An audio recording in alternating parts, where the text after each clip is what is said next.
આમોદ નગરપાલિકા વિસ્તારમાં ward number 1 અને 5 ને જોડતા ફોરેસ્ટ ઓફિસ બાજુમાં તેમજ વોર્ડ નંબર 4 માં નાના તળાવ ખાતે આવેલ છે, જે બાગની નગરપાલિકા દ્વારા દેખરેખ ન રખાતા હાલ જંગલ બનેલ હોય એમ જણાઈ આવે છે।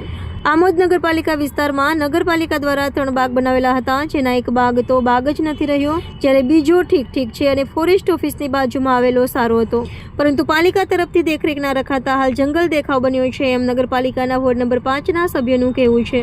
આની દેખરેખ હતી તે દરમિયાન નાના બાળકો તેમજ સિનિયર સિટીઝન વડીલો ઉપયોગ કરતા હતા, પરંતુ હાલ તાળું લાગી ગયેલ હોવાથી પાલિકાના સભ્ય દ્વારા તેમજ માજી પ્રમુખ દ્વારા નગરપાલિકા ઉપર ગંભીર આક્ષેપ મૂકતા મીડિયા સમક્ષ રજૂઆત કરેલ છે કે નગરપાલિકાની અનાવડત અને અંદરના ઝઘડાને લીધે આ બાગને જંગલ બનાવી દેવામાં આવ્યું છે। આ બાગની દેખરેખ અને સાફ સફાઈ રાખનાર માણીને પણ આમોદ નગરપાલિકા દ્વારા વેરા વસૂલાતમાં મૂકી દેવાની બાગ જાણે જંગલ બની ગયું હોય તેવા દ્રશ્યો જોવા મળ્યા। બાગની બાજુમાં મિશ્ર શાળા 2 ના આચાર્ય તેમની લેટરપેડ ઉપર લેખિત તેમજ મૌખિક રજૂઆત કરી હતી, પરંતુ આજ દિન સુધી તંત્ર નિંદ્રામાંથી જાગતું નથી, તો શું આ મીડિયાના સમાચારથી નગરપાલિકાના અધિકારીઓ અને પદાધિકારીઓને બાગ ખુલ્લો કરશે? राणा साजिद अली इकबाल भाई, माजी नगरपालिका प्रमुख। साजिद भाई, आ केटला टाइम थी आ बागनी આવી પરિસ્થિતિ? आ बागनी परिस्थिति छेल्ला 1.5 થી 2 વર્ષથી आ परिस्थिति છે। અમારા વહીવટની અંદર આ બગીચો બનાવેલો હતો સુખાકારી માટે। આજુબાજુમાં સ્કૂલો આવેલી છે, 700 થી 800 છોકરાઓ અહીંયા ભણે છે, સંતરામ મંદિર આવેલું છે, જાહેર રસ્તો છે। આ જે બગીચો છે તે 1 નંબર ને 5 નંબરને જોઈન્ટ કરતો બગીચો છે। આ એક ફરવા માટે, છોકરાઓને રમવા માટેનું એક સ્થળ બનાવેલું હતું।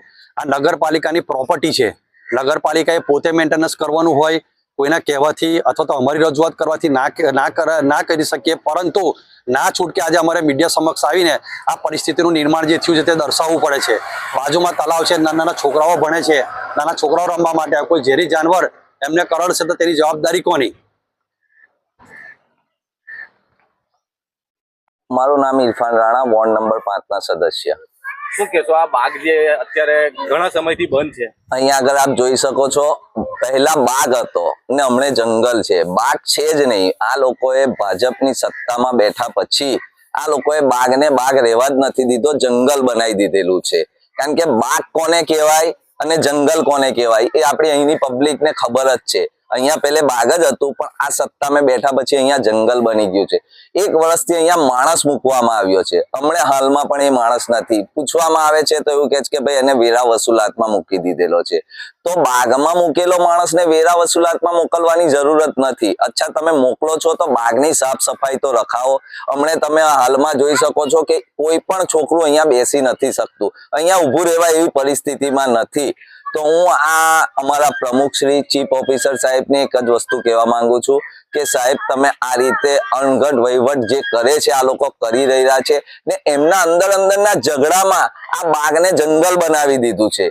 અમારા અહીંયાના વોર્ડના 1 નંબર વોર્ડના ઉપપ્રમુખ છે, એમને પણ કહેવા માંગુ છું કે આની સાફ સફાઈ કરાવે અને આ બાગ જે જંગલ બન્યું છે એને ફરીથી બાગ બનાવી દેવામાં આવે, નહીં તો અમે અહીંયા આંદોલન કરીશું। પબ્લિકને બેસવા માટે બી આંદોલન કરીશું અમે, અને આ છોકરાઓને રમવા માટેનું બી અમે આંદોલન કરવાના છે।